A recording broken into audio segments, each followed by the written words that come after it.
Hi guys, ఇవాళ కొత్త రెసిపీతో మీ ముందుకు వచ్చేసాం. ఇవాళ రెసిపీ ఏంటంటే చేపల కర్రీ.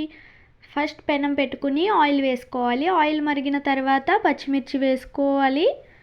పచ్చిమిర్చి కూడా వేగిన తర్వాత ఉల్లిపాయ టమాటా పేస్ట్ ఆడుకోవాలి. ఉల్లిపాయ టమాటా పేస్ట్ కూడా వేసుకోవాలి.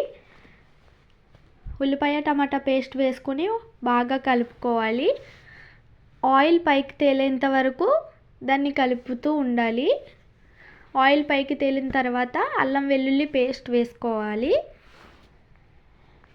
అల్లం వెల్లుల్లి పేస్ట్ కూడా అందులో బాగా కలుపుకోవాలి. తర్వాత సరిపడినంత కారం వేసుకోవాలి. కారం కూడా మసాలాకి బాగా పట్టేటట్టు కలుపుకోవాలి. కారం కూడా కలుపుకున్న తర్వాత ధనియాలు మిరియాలు పొడి అయితే వేసుకోవాలి.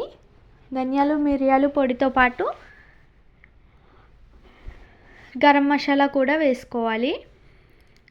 గరం మసాలా ధనియాల పొడి రెండు కలుపుకోవాలి.